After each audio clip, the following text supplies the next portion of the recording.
Hi, everybody. Everything we've done over the past 6 years has been in pursuit of one overarching goal: creating opportunity for all. What we've long understood, though, is that some communities have consistently had the odds stacked against them. That's true of rural communities with chronic poverty. It's true of some manufacturing communities that suffered after the plants they depended on closed their doors. It's true of some suburbs and inner cities where jobs can be hard to find and harder to get to.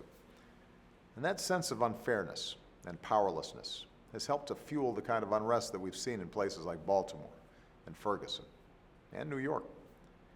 It has many causes, from a basic lack of opportunity to groups feeling unfairly targeted by police, which means there's no single solution.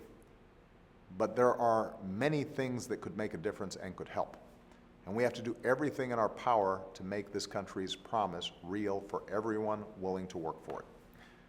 That's why last Tuesday, at a summit organized by Catholics and evangelicals, I sat down with a conservative scholar and a poverty expert for a discussion on what it takes to open more doors of opportunity. We know our efforts matter. Since 1967, we've brought poverty down by about 40%, thanks in part to programs like Social Security and the Earned Income Tax Credit for working families. And we know that there are folks from all faiths and across the ideological spectrum who care deeply about the least of these. So I hope this conversation continues, not as a question of whether, but of how we can work together to grow opportunity. Because it's not words, but deeds that make a difference.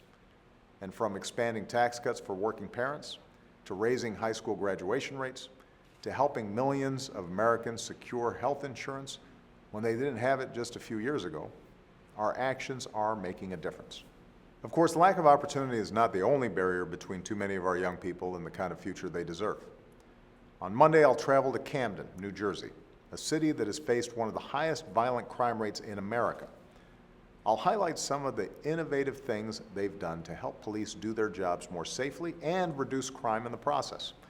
And I'll highlight steps all cities can take to maintain trust between the brave law enforcement officers who put their lives on the line and the communities they have sworn to serve and protect.